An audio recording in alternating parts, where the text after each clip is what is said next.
Good afternoon, everyone. We will start off with a karakia today.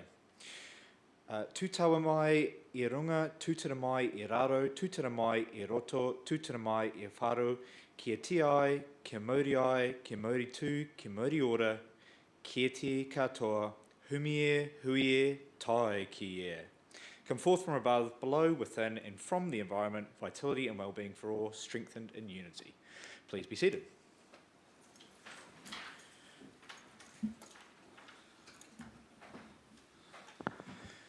Well, nau mai, haere mai, and welcome to this month's council meeting. This week is Te Reo Māori Language Week, so it's quite nice that we coincidentally had our karakia this month.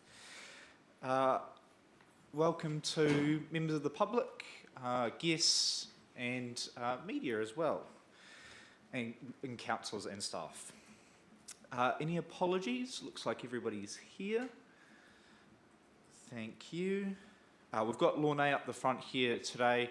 As you can see, Debbie's going easy on her voice, so thank you to Lornay for stepping up today, really appreciate it.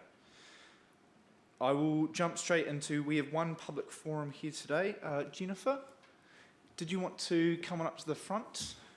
Jennifer will have 5 minutes to present on Kiwi Harvest and what it provides to the Gore and Mataura area. Welcome, Jennifer. Kia ora everybody, and thank you so much for the opportunity to be here today. And Mr Mayor, thank you so much. Yes, I'm Jennifer. I'm from Kiwi Harvest Southland, based in Invercargill. We are a food rescue charity. I don't know if anyone in the room here is aware of our services or have heard of us before. We have been in Invercargill and Southland now for 3 years. In that time, we've rescued around 700,000 kilos of food that was otherwise destined for landfill. So this is food that is still good and safe to eat. It may be damaged, overruns, missed the export boat, or is just coming up close to end of life. So our role in the community is to divert food from landfill. Once it reaches landfill, of course, it emits CO2 gases, which are devastating for our planet. Just blind you with a few numbers. We've been operational in New Zealand for 13 years now. It came out of Dunedin 13 years ago. So we still have a branch there. We have 2 branches in Auckland, Queenstown and Southland. Invercargill is our most recent branch, been there for 3 years. Since inception in Southland, we have rescued over, I said it before, 700,000 kilos.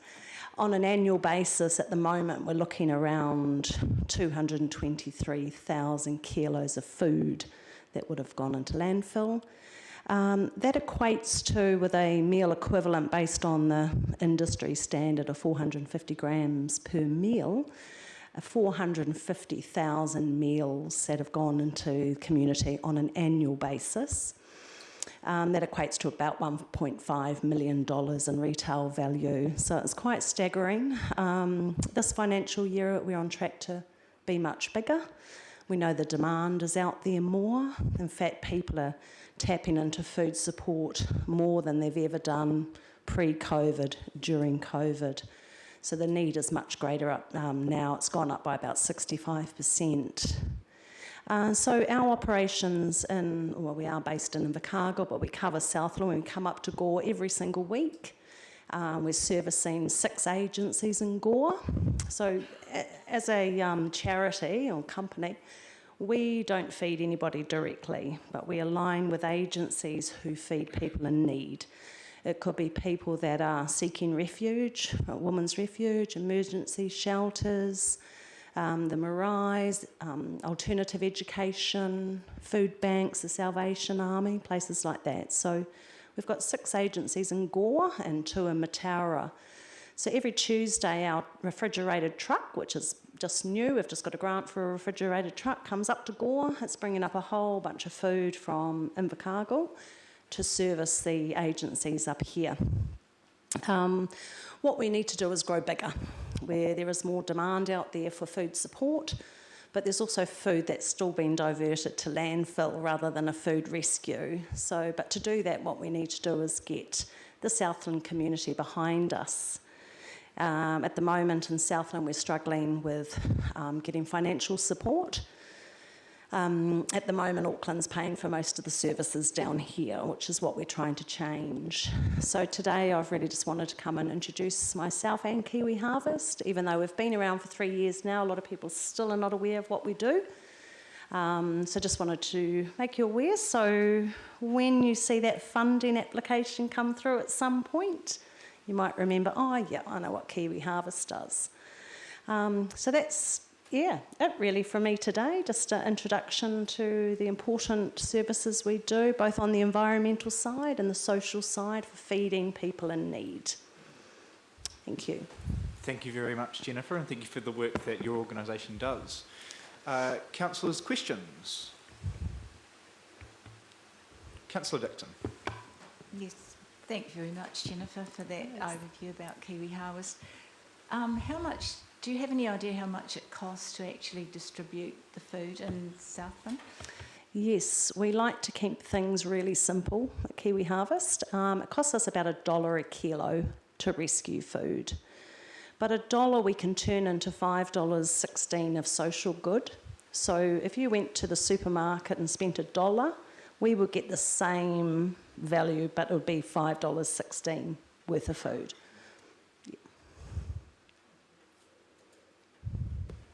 Thank you, Councillor. Councillor Mackenzie.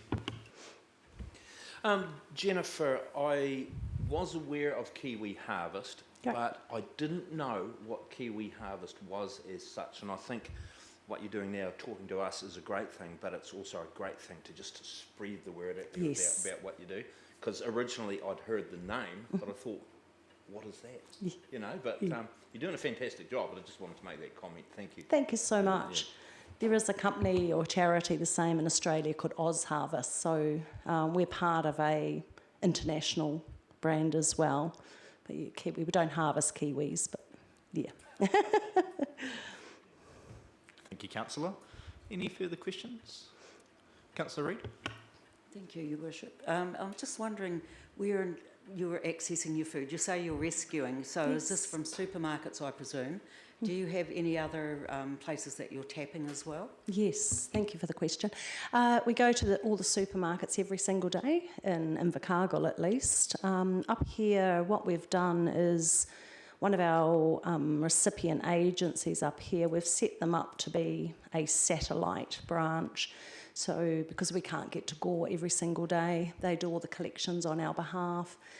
They weigh everything and we deal everything in kilos so we can report back to the supermarkets. So they do go to the supermarkets up here every day. Invercargill, yes, all the supermarkets down there every day, but also food manufacturers, growers, storage facilities. So we collect probably on average now about 2,000 kilos of produce every week.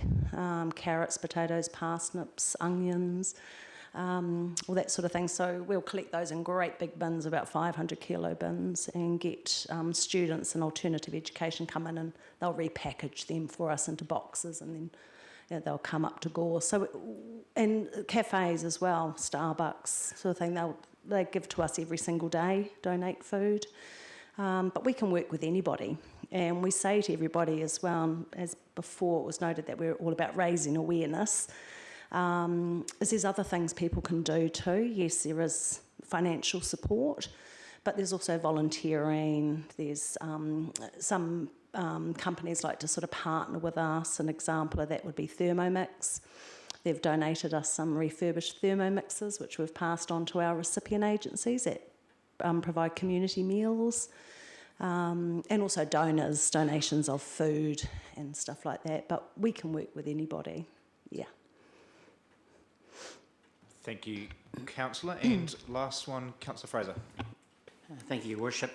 Just off the top, and what is your operating budget for the year? What if this all comes at a cost?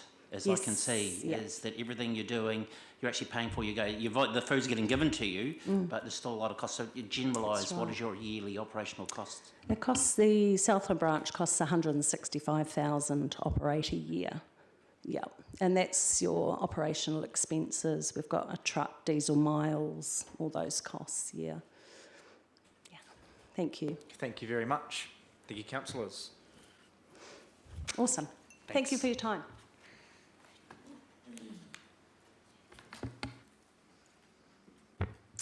We'll now move on to item 4. Any conflicts of interest for this agenda?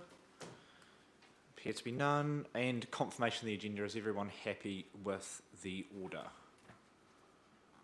All happy? We will move on to the first confirmation of minutes, which is the confirmation of the minutes of the council meeting held on Tuesday, 20th of August 2024. Do we have any questions from these minutes?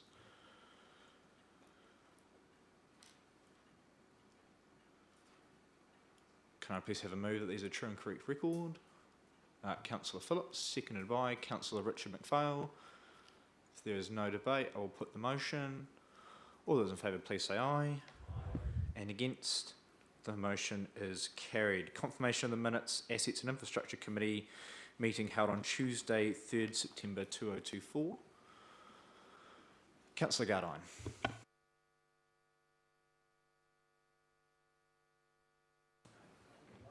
Microphone there, Councillor.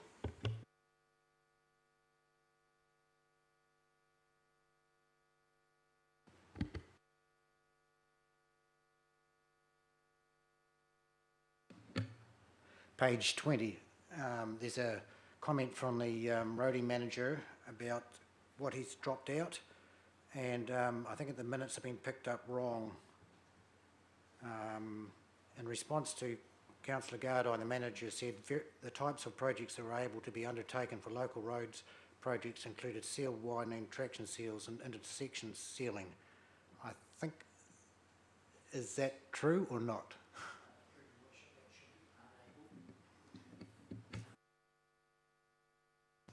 Thank you, Councillor Gardine. Any other questions for these minutes? Councillor Phillips.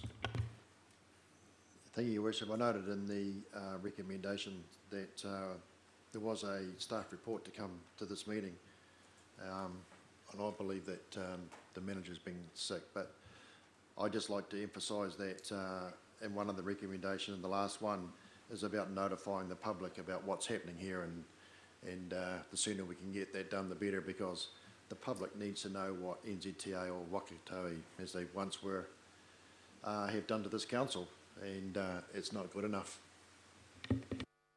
Thank you, Councillor, and well said. I believe, unless any of the managers want to jump in, yes, due to sickness, that hasn't been able to be created in time for this meeting, but it is under urgency to come to a council meeting in the future.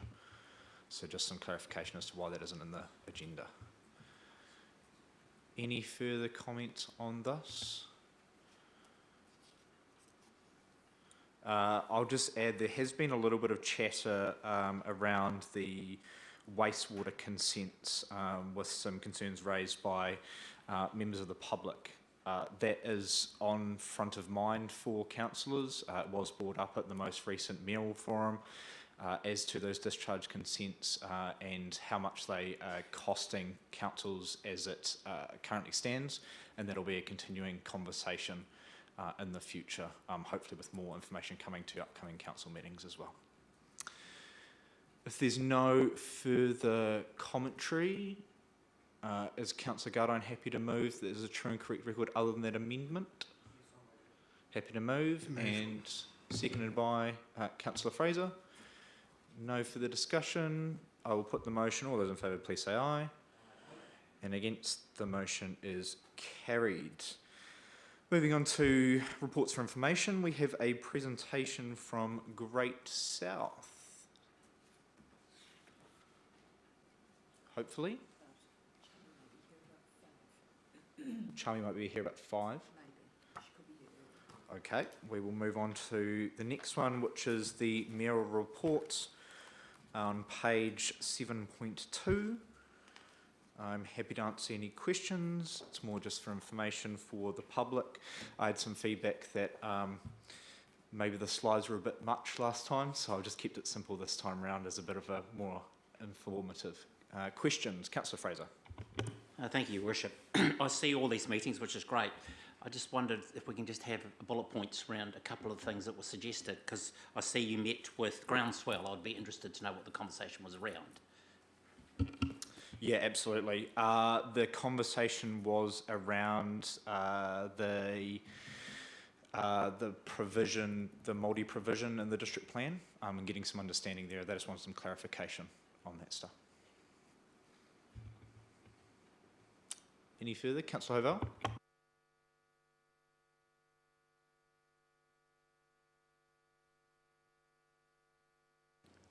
Was working a moment ago. In paragraph 5, you've invited councillors to provide an update in terms of meetings that councillors have updated. So for what it's worth, on the 1st of August, I was at the Southland Foundation meeting, the 9th of August, a WasteNet joint agreement review, 13th of August, policy and regulatory, 13th and 14th of August, district plan deliberations, 19th to the 21st of August, district plan hearings and deliberations, 29th of August, district plan deliberations. Thank you, Councillor. Yes, we will work on that in the future of adding the district plan stuff in here as well, and any other councillor meetings. I was just working off what's in the councillor calendar at this stage. I know we do a lot of work out there as well. Any further discussion from councillors? Councillor Dixon? Thank you, Worship. Do you want an overview of creative communities in this report as well? If I remember correctly, that's later on in the agenda, a specific item. Is that? Yeah, it's the next item, so we'll hold off for that one. Okay. Councillor Dixon, thank you. Could I please have a move that this report be received and noted? Councillor Reid, seconded by Councillor McDonald. I will put the motion. All those in favour, please say aye. And against? The motion is carried. Thank you, councillors. On to the Creative Communities minutes. Any questions on these? Or commentary from Councillor Dixon or Councillor Reid?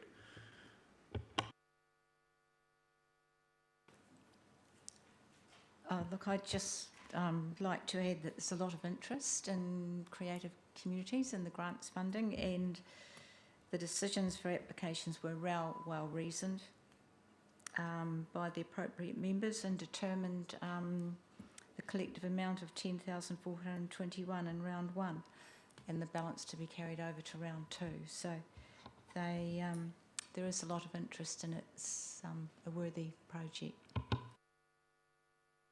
Thank you, Councillor. Any questions on these minutes? Could I please have a move that we receive and note these minutes? Councillor Stringer, seconded by Councillor Dixon. I will put the motion. All those in favour, please say aye. And against? That motion is carried. Report for decisions, parking infringement fees. Francis, would you like to speak to this report at all? Through you, Your Worship, thank you. I take the report as read, and if anyone has any questions, I'll do my best to answer them. So thank you very much. Thank you, Francis. Questions? Questions at this stage, and then we'll move into debate, because I'm sure that people want to make statements. So just questions? No questions at this stage. Can I please have a mover of the recommendation? Councillor Fraser, seconded by Councillor Hovell. And I will give Councillor Fraser the first bite of the cherry. Thank you, Worship. I was just thinking, actually, before I started this, that if we don't pass this at the end of October, we can't issue infringement notices, so I reckon half a gore would support that. I'm a bit concerned, and as the father of a daughter with a disability who used disability parking, that the $750 fine is just ridiculous. You don't even find a car on a road that hasn't got a warrant of fitness and registration that much, and what's unsafer? I approve the report. It's just we have no choice. if we want our bylaw and everything to carry on, we've got to push this motion. But I don't know what decisions they made to $750 because half the disabled parks in Gore aren't safe for disabled people to park in. So, yeah, that's just my point. Thank you, Councillor Fraser. Councillor Havel. And I do apologise, it is a question. What happens to the money that is collected? Does council keep it, or does some of it go to government? I believe that the council would keep it. There's a portion for some infringements, but the mobility parking spaces, I believe it would be kept by council, but I would need to check that to clarify that. So that leads on to, I guess, the supplementary issue in terms of the money that's collected for things like the disabled parking spaces, where there is a ticket issue. Are we able to do that to actually improve the layout and the location of some of those spaces?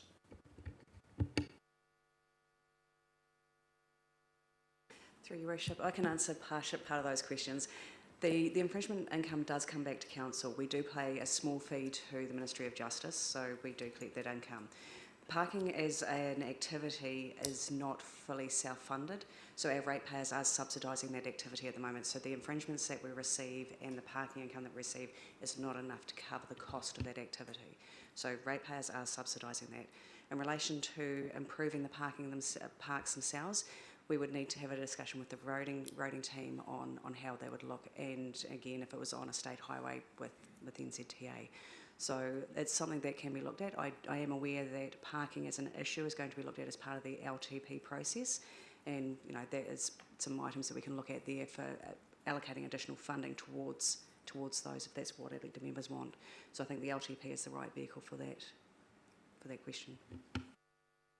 Thank you, Councillor. Councillor Dixon, and then we'll get over this side. Thank you, Worship. I don't have a lot of sympathy for people parking in disabled parks, but I think the adjustment is huge. But I also think we're continually told that we're an ageing population, and older people do park maybe a little bit close to fire hydrants or not within the white lines, and some of these increases are like 150%, and that is not inflation adjusted. That to me is just really ripping people off. And I also think that a lot of these people won't be able to afford the fines. So are we going to turn into debt collectors as well to collect these debts, which is really quite a concern to me, and it's been pushed upon us once again by central government.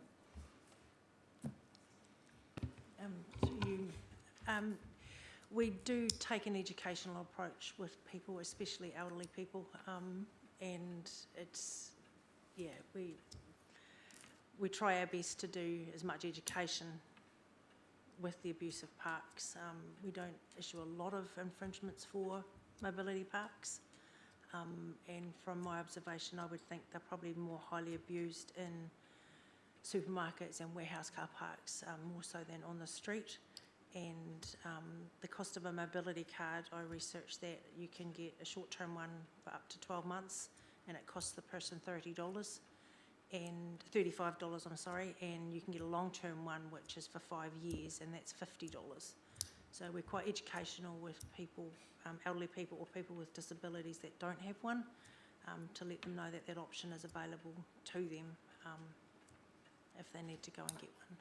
So, Francis, under this mandate, you're able to do that? Like, it seems to me that it's just pushed upon us and there's no... Sorry, it is pushed upon us, but we, as I said, we take an educational approach more than... Thank you. I saw Councillor Mackenzie's hand first. Francis, just a clarification, please. Thank you, Your Worship. Parks that are in like private land on supermarkets and places like that, we have no jurisdiction over those, I believe, at all? That's correct. We can't infringe those. Yeah, so it's up to the owners of the property basically to police those things. Excuse the pun. Correct. Thank you. Thank you, Councillor. Councillor Stringer. Thank you. Through you, Your Worship.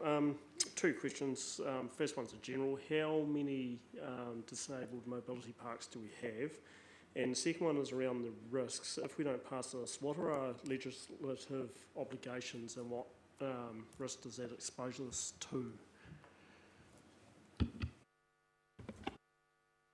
Throw the first question to Francis. Have you got it? I saw you counting there. Have you got it off the top of your head? Not off the top of my head, but we've got on the street, I would say around about 10. That's in various areas as well, including library and not just in the CBD area. And I'll pass the second question on to Lorna. Just reframing the question or recapping it. So there was, if we do not pass this, what is our risk around legislation? We wouldn't be able to issue infringement notices. One thing to bear in mind is that the infringement notices have not increased, I think, since, was it 2012? It's been quite some time, so 20 years. So there you go, 20 years. So if you actually took inflation back from that point to now, some of those are within line with inflation. But I think the majority of them are to be, as a deterrent rather than as a punishment. So you try and deter people from doing it. And if you're abiding by the law, then you won't get a ticket. That's. Was that in response, Councillor Stringer? Yeah, in response to that, Your Worship. So if we can't issue infringements, does that mean we can't issue the new value infringement, or we stick with what we have status quo? We can't issue any. Councillor McPhail. Thank you, Your Worship. I'm going to take a complete different tack. If you park in the wrong place and you get fined for it, it's your fault.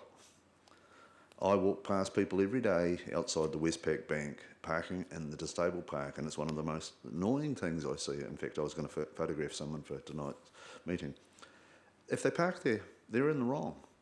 And they do it, the people will park there, and there's one park, only 2 parks away. They won't park there, they'll park in the disabled park.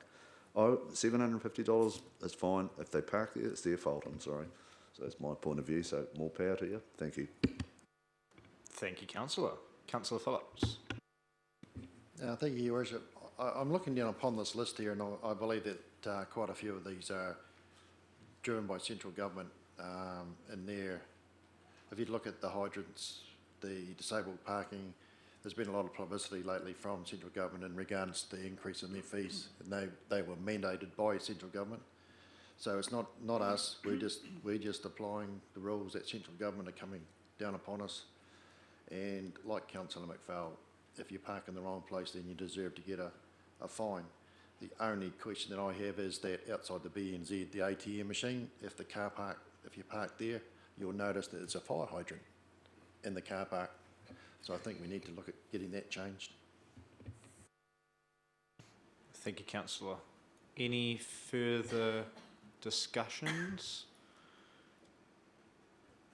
There appear to be none. I guess my commentary on this is, when this came across my desk, I find it bizarre that we create the parking spaces, we hire the parking people, we collect the fees, we do all of this stuff, and yet the fines themselves are imposed by central government, who haven't updated their rules in 20 years. I find it bizarre that that's not something that's within our jurisdiction, that we can actually set what's best for our community, and it's a blanket, same rules apply to everyone, whether you're parking in Auckland or Tauranga or Gore, your fines are the same. It seems, like I said, bizarre to me that these are the rules, but I think there's been some really good discussion around the table. As it's been said, this is kind of imposed upon us. We have no choice.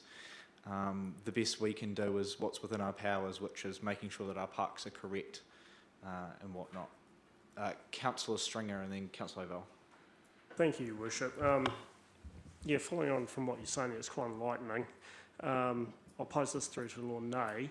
If we reject the increase in the fines, can we put a local bylaw in that would cover it, or does the government negate the ability to do that as well?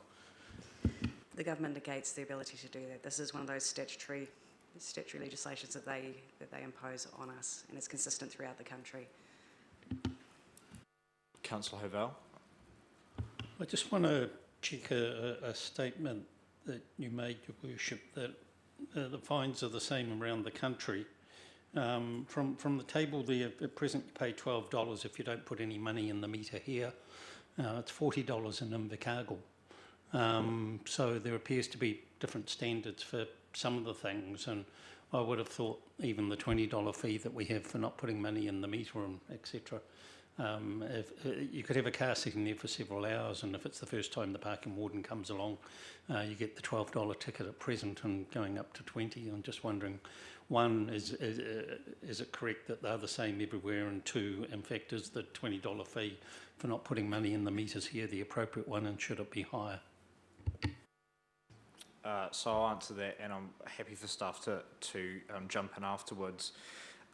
The difference between, my understanding is the difference between the tickets that are given here and in Invercargill is the fee around not paying for a ticket at all, which in Invercargill you can tell by the meters themselves, whereas here, based on the meters we have, it's only based on the time it expires. So whether you've not put any money on at all, or you've only put in $2 for a couple of hours, you wouldn't be able to tell the difference. So it's more our metering than the fines themselves. The fines themselves are the exact same. It's the way that we ticket. Is that, have I summarised that well enough, Francis? Yes, I believe you're correct. I think there's a higher fee if you don't pay for your parking. Dunedin is the same as well, I believe. So we don't have that system. We have our meters and we have our app. That they've got a slightly different system to what we have.